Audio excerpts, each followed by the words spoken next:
Hello రత్నాలు, welcome to the new vlog. So మీ అందరికీ నేను చేసే ఫుడ్ వీడియోస్ చాలా నచ్చినాయి కాబట్టి today we gonna be making ఉప్పుడు పిండి.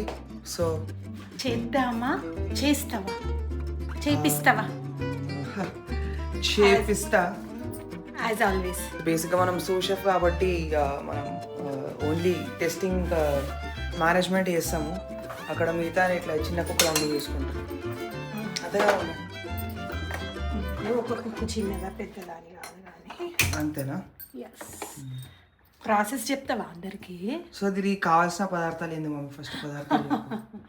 దీనికి మిర్చి, ఉల్లిగడ్డ అండ్ శనగపప్పు. పెద్ద దీనికి ప్రోడక్ట్స్ మిర్చి, ఉల్లిగడ్డ, శనగపప్పు తాలింపులో వేసుకొని తర్వాత బియ్యం పిండి. ప్రాసెస్ చూపిద్దాం బేట, అందరికి అర్థమైతే. ఇదిగో బాండి పెట్టేసిన. So yeah, let's get the process started guys. బాండి పెట్టేసిన, ఆన్ చేసిన గ్యాస్. ఆంటీ గ్యాస్ ఆన్ చేయకుండా పట్టుకునే బాండి పెట్టి చేసిండ్రా అని అడుగుతారు మళ్ళా.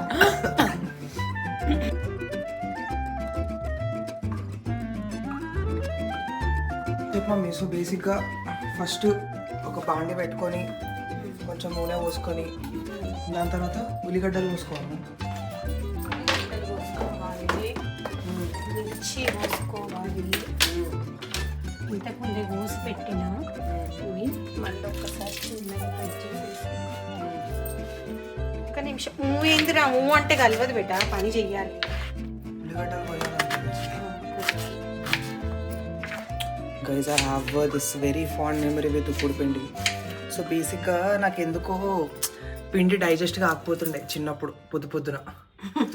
కాకపోతే మా అమ్మ కొట్టి కొట్టి తినిపిస్తుండే.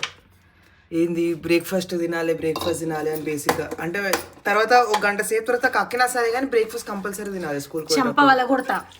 అవును మరి గట్ల తినకుండా పోతారా మరి ఎవడన్నా స్కూల్కి?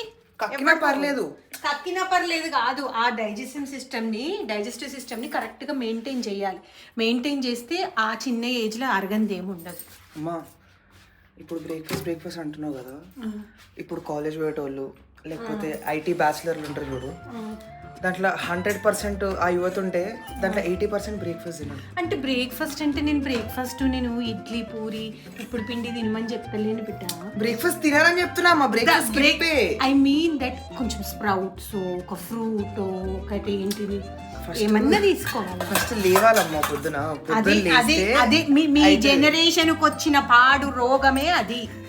రాత్రి పండే టైంకి వండద్దు, లేచే టైంకి లేవద్దు, కూర్చే టైంకి మెయ్యాలి, మేసే టైంకి గుయ్యాలి. ఇది చూపి ఫస్ట్. ఇగో సో దీంట్లో కొంచెం పప్పులు అనరు, శనగపప్పు అంటారు. శనగపప్పు, ఇంకా కొంచెం ఆవాలు, జీలకర్ర వేస్తారమ్మా. జీలకర్ర అంతేనా? కొంచెం ఫ్రై అయింది కదా ఇప్పుడు. ఫ్రై అయింది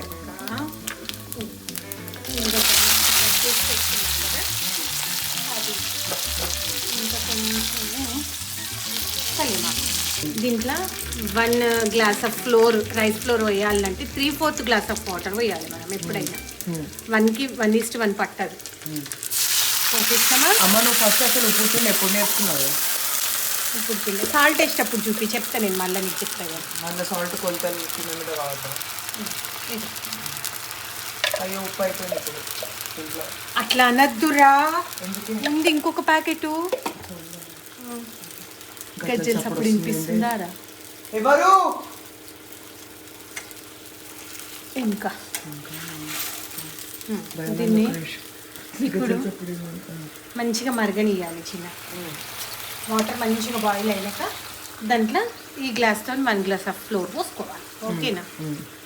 మనం అనుకొని మనం ఇక్కడ నిలబడుడే ఉంటుంది కానీ నిలబడ్డందుకు మరొకటి ఏమన్నా చేద్దామా వాళ్ళకి పిండి. అసలు నేను లేదమ్మా, నన్ను ఎందుకు వేసుకుంటావే నువ్వు బాబు? అమ్మ అది కాదమ్మా, నువ్వు ఫస్ట్ ఉప్పుడు పిండి ఎప్పుడు వేసుకున్నావు? నేనారా నేను ఏం చెయ్యలే బిడ్డ అసలు. మా మమ్మీ వాళ్ళ ఇంట్లో ఆబ్వియస్ నిజంగా చెప్తున్నా, అసలు అమ్మమ్మ చేస్తుండే నా ముందు చాలా చేస్తుండే. అమ్మమ్మ ఇంట్లో ఇంకేం చేస్తుండే తెలుసారా? ఇత్తడి గిన్నె ఉంటుండే అమ్మమ్మ ఇంట్లో ఒకటి. ఉప్పుడు పిండి అంటే ఇత్తడి గిన్నెలే చేయాలి, అదొక ట్రెడిషన్ అన్నట్టు. అది మన దగ్గర ఈ బాండలే వేసుకుంటున్నాం కదా, అట్లా కాకుండా ఇత్తడి గిన్నెలే వేస్తారా? ఇత్తడి గిన్నెలనే చేస్తుండే అప్పుడు. So this is 1 glass of floor. నేను తీసుకొని వేసాలమ్మా, ఒక్క నిమిషం. వేసేస్తున్నా. బెదిరిస్తున్నావా రా నువ్వు? నేను ఎందుకు తింటాను? ఏం తింటావు? పోషి మంచి పోయి బిడ్డ ఆయన పోషి. అమ్మ, నువ్వు ఇంటికి వచ్చినాక చేసిన ఫస్ట్ టిఫిన్ ఏంది? ఫస్ట్ ఆరా పోహా అటుకులు మరలేసిన నేను. అంతప్పుడు నాకు దొడ్డ నిజంగా అసలు డాడీ మసాలా చెప్తుండే పెళ్ళి కాకముందు ఫోన్ మాట్లాడినప్పుడు, వంట నేసుకో అని చెప్తుండే. ఎందుకు చెప్తున్నాడు అది మస్తు చెప్తారా మనకేంది అని అనుకున్నా. ఇంటికి వచ్చినాక 4వ రోజు 3వ రోజు 4వ రోజు టిఫిన్ చెయ్యి, నాకు ఏ టిఫిన్ రాదు, అటుకులు మరలి అన్నాడు. పోహా అంటారు అటుకులు మరలి. సరే ఏం చేసిన, నాకు దొడ్డ అటుకులు వేయాలని తెలియదు అప్పుడు, సన్న అటుకులు కూడా వేస్తారేమో అని అనుకున్నాను. ఆయనతో నానమ్మ గిట్లా అందులో తాలిపోయి నీళ్ళు పోయి వెయ్యి అని చెప్పింది. నీళ్ళు పోసిన వేసిన, అది ఉప్మా లాగైంది, అటుకుల లాగా లేదు అది, అటుకుల ఉప్మా మెత్తగా ఉంటుంది చూడరా ఉప్మా, అట్లా అయింది అన్నట్టు. ఇక తర్వాత చూడాలి ఇక మెల్లగా అప్పుడు ఇట్లా యూట్యూబ్ కూడా లేదు పెట్టారు, యూట్యూబ్ లేదు, ఇంటర్నెట్ ఇంతగానం యూజింగ్ లేదు, ఫోన్లు కూడా ల్యాండ్లైన్లు, ఈ సెల్ ఫోన్లు లేవు కదరా. ల్యాండ్లైన్లో నేను అమ్మమ్మని ఏదైనా రెసిపీ అడగాలంటే అది 3 తర్వాత 4 దాకా అమ్మమ్మ దాకా అవుతుంది అది, బికాజ్ ఈడ ల్యాండ్లైన్, దీనికి ఎక్స్టెన్షన్ పైన ల్యాండ్లైన్, మళ్ళీ అమ్మ వాళ్ళ ఇంట్లో కూడా కింద ల్యాండ్లైన్ పైన ల్యాండ్లైన్. అమ్మమ్మ ఎప్పుడు కూడా ఫోన్ ఎత్తుంది, ఎవరైనా ఎత్తి మళ్ళీ అమ్మమ్మని పిలవాలి, పిలిచినప్పుడు నేను చేసినప్పుడు అమ్మమ్మ ఫ్రీగా ఉండాలి, అదో పెద్ద ప్రాసెస్. ఆ ఇంట్లో బేసిక్గా మా అమ్మమ్మ ఫ్రీ ఎందుకు ఉంటుంది అంటే, మా అమ్మమ్మ వాళ్ళది ఒక పెద్ద ప్రపంచము. సో బేసిక్గా మా అమ్మమ్మ వాళ్ళు జాయింట్ ఫ్యామిలీ అన్నట్టు. సో వాళ్ళు ఏంది ఒక ఎప్పుడో ఒక 20 మంది ఉంటుండే నా ఇంట్లో. 20 మంది కాకుండా 15 మంది నాన్న, వాళ్ళు వండుకున్న తిండి వాళ్ళు తింటారన్న నమ్మకమే ఉండకుండా 20 మంది ఉంటుండే. ఇంకా దాని మీదకి వెళ్ళి కొంచెం మా పెద్ద తాత పెద్ద మనిషి అన్నట్టు ఊర్లో. సో నేను గల్వనికి వస్తుండే, వచ్చిన వాళ్ళందరికీ మా తాత ఫుడ్ తినిపోండి అంటుండే. ఎవరో ఒకరు ఉంటుండే గెస్ట్, ఒక్కరు కాదు కనీసం ఒక 3-4 గెస్ట్లు ఉంటుండే. అసలు అమ్మమ్మ వాళ్ళు పాపం ఒక్కొక్క రోజు వాళ్ళు వండుకున్నది వాళ్ళు తింటారన్న గ్యారంటీ కూడా ఉండకుండే. ఇగో చూడు నాన్న ఇట్లా అయింది కదా, దీన్ని ఒక 10 minutes అట్లా మంచిగా ఉడకనియాలి. చిన్నగా ఫ్లేమ్ పెట్టేసి దీన్ని మంచిగా కొంచెం ఒక లిడ్ పెట్టేసి ఉడికిస్తే సూపర్ ఉంటుంది ఇక. అయితే తాతయ్య మా నాన్న వాళ్ళకి కూడా మోటార్ షాప్ ఉంటుండే కదా బెట్ అప్పుడు. అయితే ఇట్లా ఊర్ల నుంచి ఆసాంలని వస్తారు. ఆసామి అంటే ఎందుకు తెలుసా? కస్టమర్లు అప్పుడు ఆసాంలు అంటారు. ఆసాంలో వస్తారు కదా నాన్న, వాళ్ళు ఊర్ల నుంచి వస్తారు పాపం, వేరే ఊరు అని చెప్పేసి షాప్ దగ్గరనే ఇల్లు ఉంటుండే అనమాట. అప్పుడు అమ్మ అన్నం పెడితే తినిపో అని చెప్తుండే తాతయ్య ప్రతి ఒక్కళ్ళకు. వచ్చిన వాళ్ళందరి ఇంటికి వచ్చి తినేసిపోతుండే. అట్లా అసలు వాళ్ళది నిత్య కళ్యాణం పచ్చతోరణం అంటారు చూడు పెట్ట. వచ్చినోడు వచ్చినట్టే, తిన్నోడు తిన్నట్టే, పోయినోడు పోయినట్టే అట్లా ఉంటుండే అనమాట. అట్లా ఉండేసరికి వాళ్ళది పెద్ద ఫ్యామిలీ, 4. మా మమ్మీ వాళ్ళు 4, మా నాన్నమ్మ వాళ్ళందరూ వాళ్ళే చేస్తుండే. మా దాకా ఏది చేయడం కుకింగ్ కానీ ఏది రాకుంటుండే అట్లా అనమాట. అందుకోసమే ఏమీ నేర్చుకోలేదు, ఒక టీ తప్ప. టీ మాత్రం ఎవరు వచ్చినా నేనే పెట్టాలి ఇంట్లో. ఆ టీకి నన్ను గుత్తకు పట్టుకున్నారు అప్పుడు వాళ్ళ ఇంట్లో. టీ మేకర్ అట్లా అనమాట. ఎవరన్నా రాగానే మా తాత ఉజ్జమ్మా అంటుండే. విద్య అనకపోతుండే, విజయ అనకపోతుండే, ఉజ్జమ్మా అని పిలుస్తుండే మా తాత. సో ఇప్పుడు మనకు ఆల్మోస్ట్ అయిపోయింది ఉక్కుతుంది. ఇంకా కొంచెం గోలాలి కదా, ఇంకా కొంచెం గోలితే ఇంకా మంచిగా ఉంటుంది taste. And also I am very much excited for Andhra Ambai Telangana Abbai episode 6-7. అవును చెప్పినావు కదా చాలా మంచిగా అనిపించింది. సో బేసిక్గా నేను ఎప్పుడు ఇంత ఎక్సైట్ కాలే, అంటే ఫస్ట్ ఎపిసోడ్ అప్పుడు ఇంత ఎక్సైట్ అయినా, ఇంకా నర్వస్ కూడా ఉండే. కానీ దాని తర్వాత ఫస్ట్ సీజన్లో నా ఫేవరెట్ ఏంటంటే ఆ ఫ్యామిలీ సీన్ ఉంటుంది చూడండి, ఎపిసోడ్ 5, ఎపిసోడ్ 6 నాకు చాలా favourite. And I felt like I evolved as an actor at least.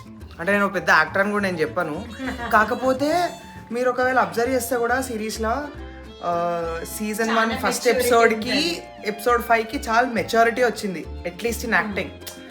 అంటే మనకు ముందు కంటిన్యూటీ తెలియదు, ఇట్లా అంటే మనకు ముందు కంటిన్యూటీ తెలియదు, యాక్షన్ తెలియదు. ఇప్పుడు దాని ముందు మనం చేసుకునేటప్పుడు ఎట్లుండే, it was a POV kind of thing. నువ్వు డైలాగ్ చెప్పినప్పుడు ఇట్స్ ఏంటంటే నేను ఏంటంటే అదంతా కాదు అసలు మనకు వైడ్ షాట్ తెలియదు, క్లోజ్ తెలియదు, 2 షాట్, మిడ్, ఓటీఎస్ షాట్లు, క్లోజ్, టైట్ క్లోజ్, వైడ్, మస్తు పంచాయతీలు ఉంటాయి. ఇంకా షోల్డర్ మీదకి అదే shoulder, over the shoulder shot, అసలు ఇవి ఏమి కూడా తెలియదు అప్పుడు. జస్ట్ ఏదో మేము ర్యాండమ్. కానీ ఆంధ్ర అమ్మాయి తెలంగాణ అబ్బాయి మనకు డబ్బును పక్కన పెట్టాలి నాన్న, డబ్బును పేరు చాలా తీసుకు, పేరు చాలా తెచ్చింది, ఎక్స్పీరియన్స్ కూడా చాలా తెచ్చింది. నేను చాలా నేర్చుకున్నా. ఇప్పుడు మేము యాక్ట్ చేసేటప్పుడు ఎట్లుంటుండే అంటే, ఇప్పుడు మమ్మీ డైలాగ్ చెప్పేటప్పుడు నేను తీస్తుండే కాబట్టి నాకు సంబంధం లేదు మమ్మీ డైలాగ్ చెప్తున్నప్పుడు. I just have to make sure camera మంచిగా పనిచేస్తుంది. కానీ ఇప్పుడు నా పక్కన కో యాక్టర్స్ డైలాగ్ చెప్తున్నప్పుడు I have to give those expressions for those dialogues. ఇప్పుడు ఇచ్చిన కొద్ది మనం ఎక్స్ప్రెషన్స్ ఇవ్వాలి. ఇప్పుడు నా పక్కకు మా అమ్మ ఉండి అయ్యో అట్లా వేసిన అంటే నేను అట్లా ఎక్స్ప్రెషన్లు ఇవ్వాలి. మనకేమో అదంతా తెలియదు. కానీ దీని తర్వాత ఇప్పుడు మనము చేసుకునే రీల్స్ కి కూడా మనం ఎక్స్ప్రెషన్స్ స్టార్ట్ చేసినాం. అసలు అందరిలాగానే ఇప్పుడు ఎవరిదైనా కూడా మనం ఏమనుకుంటాం, ఒక్క నిమిషం రీల్ కి గింత కథ నాతి అని మనం కూడా జడ్జి చేసిన మనుషులమే. కానీ వాళ్ళకి దిగితే తెలియదు అసలు దాని సంగతి. అంటే ఇనీషియల్ గా కొంచెం కష్టంగా ఉంటది. కాకపోతే ఇప్పుడు we're in a point where మాకు అది మజిల్ మెమరీ అయిపోయింది బేసిక్గా. ఇప్పుడు ఒక బ్రాండ్ వచ్చి ఏమైనా స్క్రిప్ట్ అడిగినా ఏం చేసినా ఫటాఫట్ అయిపోతుంది. కానీ ఇది అంతే కదా, you develop the skill over the period of time. Like ఇంకా ఇప్పుడు మజిల్ మెమరీ అయిపోయింది. స్టార్టింగ్ లో కొంచెం కష్టంగా ఉండే. సో అసలు ఫస్ట్ లింక్ నువ్వు నాకేం ఎంత భయపెట్టించినావు రచన, ఆంధ్ర అమ్మాయి తెలంగాణ ఫస్ట్ ఎపిసోడ్ కి. అమ్మ అంత ఈజీ కాదమ్మా, అదేంటిది నువ్వు ఒక్క డైలాగు నువ్వు 10 సార్లు చెప్తావే, అంత ఈజీ ఏం కాదు, అట్లా ఇట్లా అని చెప్పిండు. మా అమ్మ సావగొట్టింది. సావగొట్టడానికి కాదు, ఫస్ట్ నర్వస్ గా ఫీల్ అయినా నేను. వీళ్ళందరూ మన ఇంటికి వచ్చిండ్రు కదా నా ఫస్ట్ ఎపిసోడ్ కి, ఈడికి వచ్చిండ్రు. అసలు నేను ఏం చేస్తా. కాకపోతే నాకు ఒక కంఫర్ట్ ఏముండే అంటే మన ఇంట్లో షూట్ అయింది కాబట్టి కూడా కంఫర్ట్ వేరే ఉండే, బికాస్ కొత్త ప్లేస్ కాదు కదా. కానీ చెప్తున్నా కదా, second season I will be very honest, అంటే నాకు నచ్చిన ఎపిసోడ్లు కానీ ఫేవరెట్ కాదు. బట్ ఎపిసోడ్ 6, ఎపిసోడ్ 7 షూట్ చేసేటప్పుడు నేనే నవ్వినా. అసలు కడుపుని వచ్చింది నాకు నవ్వి అంత క్రేజీ ఉండే. అండ్ ఐ థింక్ ఒకవేళ మనం కొంచెం మార్కెట్ చేసి కొంచెం వీడియోని పుష్ చేసినా ప్రతి వీడియో 1.5 మిలియన్ ప్లస్ వచ్చే క్యాలిబర్ కెపాసిటీ ఉన్న వీడియోలు అవి 2. అండ్ మీరు ఎవరో చూస్తున్నారో కింద కమెంట్ సెక్షన్లో కమెంట్ చేయండి, ఆంధ్ర అమ్మాయి తెలంగాణ అబ్బాయి. So I think we're almost done with the series. ఇంకొక స్కెడ్యూల్ ఉంది జోయిపేటలో, లాస్ట్ ఎపిసోడ్ 8th ఎపిసోడ్. చెప్పొచ్చు ఏం కాదు, మా అమ్మ భయపడుతుంది ఎందుకు చెప్తున్నావు అని. సో ఒక్క స్కెడ్యూల్ ఉంది మా ఇంట్లో, ఇంకా అది అయిపోతే కీల్కతం దుకాన్ బందీగా సీజన్ 2 అయిపోయినట్టే. So yeah, we're almost done with ఉప్పుడు పిండి. You want to taste it? Of course, why not? ఇవాళ ఎన్నో టిఫిన్లో 3వ టిఫిన్ ఇది. నాకు 2వది అమ్మ. నీకు 2వదేరా, కానీ 3వ టిఫిన్ జొన్న రొట్టెలు, పోహా. నువ్వు ఫస్ట్ నేర్చుకున్న పోహ, ఇప్పుడు ఉప్పుడు పిండి. ఇంకా my mom had this very bad tendency of మాడగొట్టుడు ఎవ్రీథింగ్. కొడుతా ఒకసారి చూడండి, ఒక్కసారి చూడరా నువ్వు. ఇది చూపి బెట్ట, నువ్వు ఇది చూపి, నేను తన్నులు తింటా. దీన్ని మాడగొట్టుడు అంటారా చెప్పుంటారు ఒకసారి ఎవరన్నా. అది ఉప్పిడి పిండి కొంచెం అన్న అడుగంటుందిరా, తెలిసిన వాళ్ళని అడుగు, ఎవరు నన్ను అడుగు. నువ్వు ఎందుకు తింటున్నావు మరి? నాకు మాడు ఇష్టం అమ్మ. అయితే అయితే నాకు మా అమ్మగా మా పెద్దమ్మ చెప్పింది బేసిక్గా. మీ పెద్దమ్మకి ఏమైనా నన్ను వేసుకుంటే అయితే చాయ్ ఎందుకు పెట్టిస్తుండే మా అమ్మతో అంటే, అది ఒక్కటి మాడదు కదా ఎంత మాడగొట్టినా, కాకపోతే గిన్నె మాడుతుండే అంట. అంటే మా పెద్దమ్మ చెప్పింది, నాకు సంబంధం లేదు. గిన్నె మాడుతుంది కానీ చాయ్ మాడదు. పెద్దమ్మ ఉంటే అసలు ప్రపంచమే కనిపించదు. ఈ ఒక్కరిని ఆడుకుంటారు, వాళ్ళు ఆడని వ్యక్తే లేరు మా ఇంట్లో. ఇంకా మా పెద్దమ్మ ఫుల్ సినిమా లవర్ అన్నట్టు. సో నాకు కూడా ఫుల్ సినిమాలు చూసుడు ఇష్టం.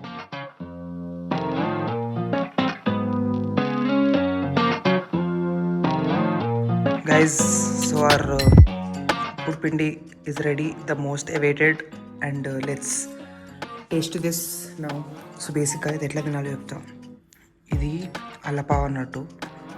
అమ్మ అల్లపావని ఏమంటారు ఆంధ్రోళ్ళు? సో సారీ, ఇది మన తెలంగాణలోకి అయితే అల్లపావ, ఆంధ్రలోకి అయితే ఆ ఆవకాయ పచ్చడి ఇది ఇట్లా ఇట్లా తీసి కొంచెం ఇట్లా మంచిగా కలపాలి.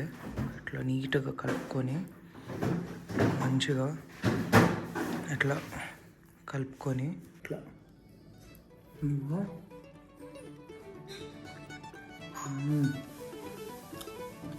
అసలు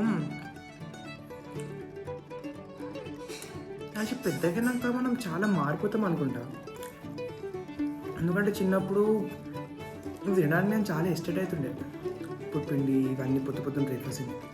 కానీ ఇప్పుడు ఏంటంటే తినరా అంటే ఇట్లా మొత్తం ఆస్వాదించుకుంటా తింటా. ఇక ఇట్లా కింద నుంచి మిగతా ఒళ్ళంతా పులకరించిపోతుంది ఇవన్నీ తింటుంటే. ఇట్లా కొన్ని పాలలో పోసుకున్నాం మనం. ఇట్లా పెరుగు పోసుకోవద్దు, పాలు పోసుకోవాలి. పాలు పోసుకుంటే మంచిగా ఉంటుంది. చెప్పమ్మా, చిన్నగా ఉన్నప్పుడు అమ్మల దగ్గరనే ఉంటారు బిడ్డ. అమ్మలు ఏం చేసి పెట్టినా నచ్చదు, దాని వాల్యూ తెలియదు. పెద్దగా ఇంకా హాస్టల్కి గిన పోయినావు కదా నాన్న. హాస్టల్కి పోయినాక నీకు ఉప్పుడు పిండి లేదు, సర్వపిండి లేదు, అటుకులు లేదు, ఏది లేదు. వాడు ఏది వెళ్తే తినాలి. అప్పుడు అమ్మ చేసే వాటికి వీళ్ళు తెలిసింది, అందుకోసం అప్పుడు నచ్చింది. నచ్చింది కంటిన్యూ అవుతుంది. అర్థమవుతుందా? ఏదైనా దూరం ఉన్నప్పుడు వాల్యూ తెలుస్తుంది. కానీ నాకు కూడా చాలా అంటే నేను జాబ్ మానేసినప్పుడు బాగా టెన్షన్ పడ్డా అన్నట్టు. ఇప్పుడు ఆఫీసు జోయిపేట్లనే. సో మనకు హైదరాబాద్ చాలా అలవాటైంది. మనం ఉండగలుగుతామా, ఇంట్లో ఉండగలుగుతామా. అంటే ఇప్పుడు ఎట్లుందంటే మరి కంటిన్యూ హైదరాబాద్ లేదు, కంటిన్యూ చూపెట్టలేదు.